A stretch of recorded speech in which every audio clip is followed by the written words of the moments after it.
Hi, I'm Minnie, and let me make this simple. Cats didn't take over the world. We just quietly showed up everywhere and let humans think it was their idea. In Scotland and Ireland, they said we could predict the weather, which is true. But then they added soul stealing, which feels like a branding issue. Honestly, we just walk across things. Living, not living, we're thorough.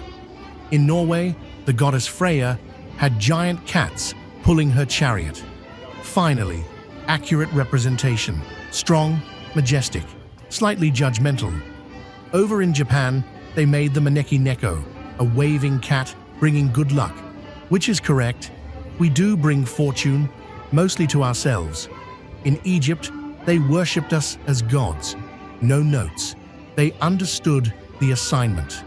In United States, we're pets, which is adorable. You feed us, house us, and work all day, while we nap and knock things off tables. But yes, we're the pets. Across China, Italy, Brazil, and basically everywhere else, the story is the same. Different myths, same conclusion.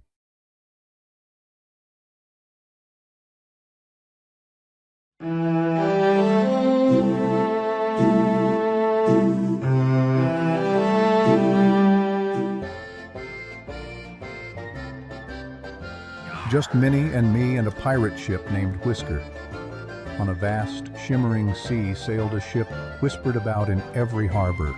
The Whisker, a pirate vessel crewed not by men, but by cats bound by loyalty and instinct. At its helm stood Captain Paws, a calico with eyes steady as the horizon, leading with equal parts courage and heart.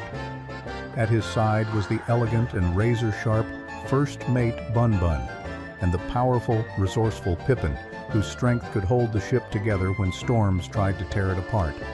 Every paw on deck moved with purpose, as if the sea itself had chosen them. One wind-cut morning, Captain Paws revealed an ancient, weathered map. Its markings spoke of Catnip Cove, a hidden paradise filled with unimaginable treasure. The crew needed no convincing. Adventure was their calling. Sails snapped to life and the Whisker surged forward into legend. Days passed, tightening their bond until the calm was shattered by a warning cry from the crow's nest. On the horizon loomed the Black Whiskers, a ruthless rival crew led by the feared Captain Claw. The air grew tense. With a single command from Captain Paws, the Whisker transformed into a warship. The clash was swift and ferocious. Cannons thundered, smoke filled the air, and Captain Claw boarded with a snarl, demanding surrender. Captain Paws met him without hesitation. Steel struck steel as sparks flew. Then, through the chaos, Bun Bun signaled a daring move. Fish-scented smoke bombs engulfed both ships. Hidden in the swirling haze, the Whiskers struck with precision, outmaneuvering their enemies. When the smoke cleared, the Black Whiskers were gone, swallowed by defeat. Battered but unbroken, the crew sailed on. Storms battered them, waves tested their will, but their unity never faltered. At last, beneath a burning crimson sky, Catnip Cove emerged, a secret world of towering cliffs and lush green jungle, its air rich with a scent that stirred every instinct. They pressed inland, overcoming each obstacle with grit and trust, until they reached an ancient stone marker. Beneath it they dug, claws striking earth until they uncovered a chest heavy with gold, jewels, and bundles of catnip so fragrant it seemed unreal. In that moment, every hardship faded. They had found more than treasure. They had proven their strength together. When the Whisker returned to the open sea, its hull carried gold and catnip, but its spirit carried something greater. Their laughter and songs echoed across the waves, and though the world would call them pirates and legends, what defined them was the unbreakable bond they forged. For Captain Paws and his crew, the sea was never just water and wind. It was a promise of whatever lay beyond the next horizon.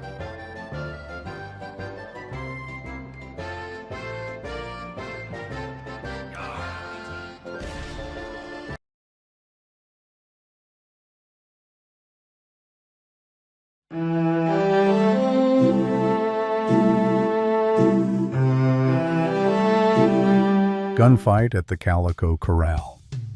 The sun hung like a burning coin over the dust-choked streets of Calico, a town where silence meant tension and every shadow carried a secret. They called it the Calico Corral, a narrow stretch of hard-packed earth between leaning wooden buildings, where justice was quick and mercy even quicker to disappear. Sheriff Minnie stood at the center of it all, a calico with a steady gaze and a paw that never trembled, her hat tilted low against the glare, her holster worn from years of decisions that couldn't be undone.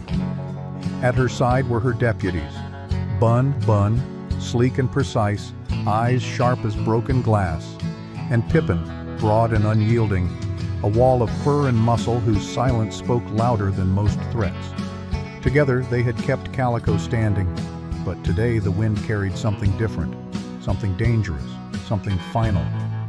The Pharaoh Cat gang had ridden in at dawn, 4 shadows with hunger in their eyes and poison in their pockets, pushing their trade of drugged cat treats into a town already balancing on the edge, their laughter cutting through the streets like a blade, daring anyone to stop them, daring Minnie to make her move.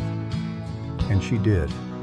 The ordinance was clear, but laws in Calico weren't just written, they were tested, and today they would be proven in gunfire. The street emptied as word spread, doors creaked shut, curtains twitched, and the town held its breath as Minnie and her deputies stepped into the open, facing the Pharaoh gang in a silence so heavy it felt like the world itself had paused to watch. Dust curled around their boots as the 2 sides locked eyes. A standoff measured not in seconds, but in heartbeats, each one louder than the last. No one spoke. There was no need. The tension snapped like a pulled wire, and in an instant, 20 seconds that would echo for generations, the Calico Corral exploded into chaos. Guns flashed like lightning, the air cracked with thunder, and the smell of powder burned through the heat as Minnie moved with deadly calm, her shots deliberate, unshaken, and in Calico, only the steady survived.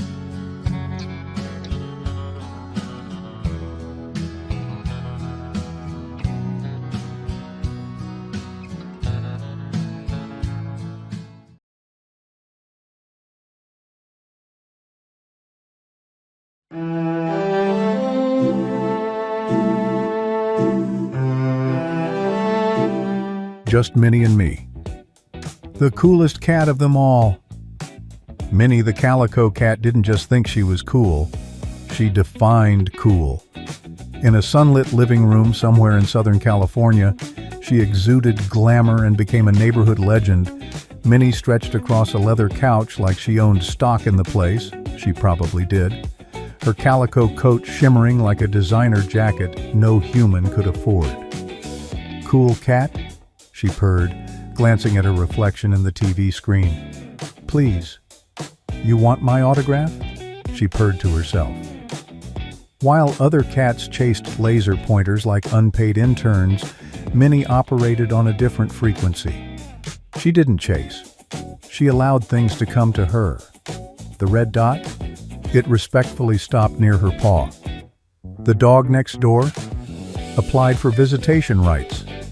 Even the humans, her humans, walked around like assistants in a production she casually directed.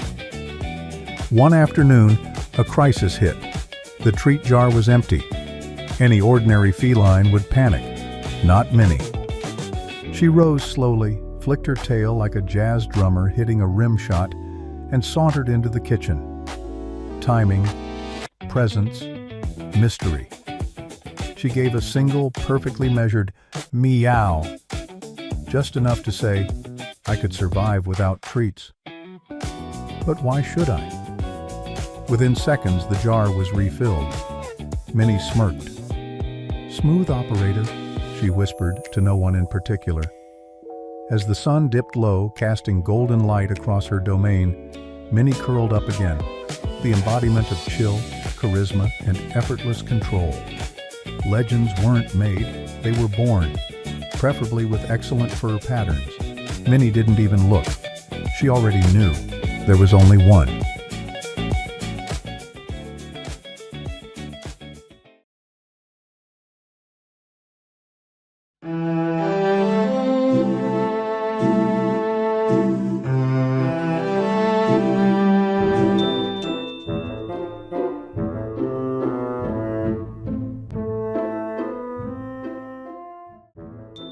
Just Minnie and me. I, Minnie, the calico in charge of absolutely everything. From my perfectly chosen perch near the arm of the couch, I want to explain that the cat's meow is not some cute jazz-age phrase humans invented during their flapper parties and noisy dancing, but rather a long overdue acknowledgement of feline superiority.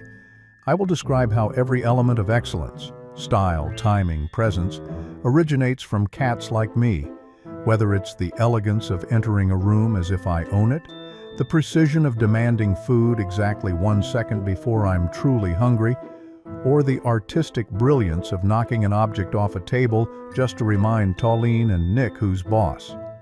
Humans misunderstand the complexity of a meow, which is not just a sound but a unique language capable of expressing affection, command, disappointment, and mild threats all at once, making it far more than any slang phrase they've ever invented.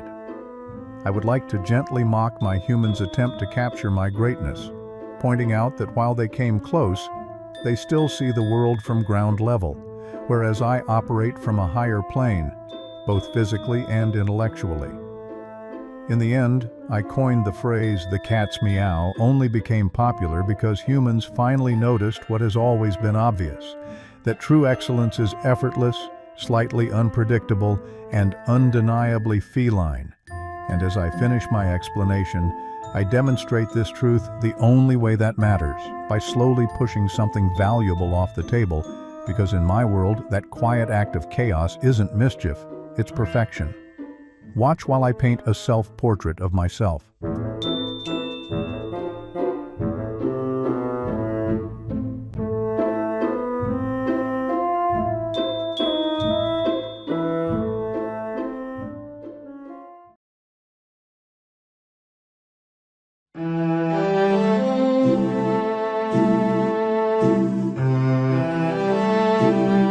The Perfect Pie, a cat's guide to pizza. It begins, as all important culinary adventures do, with absolutely no intention of cooking and every intention of causing trouble. I am Minnie. I do not make pizza, I command it. First, I leap onto the counter with the elegance of a falling loaf of bread. The humans shout something about "get down," which I interpret as encouragement. The kitchen now recognizes my authority. Step 1. Ingredients. Flour is clearly snow for indoor hunting.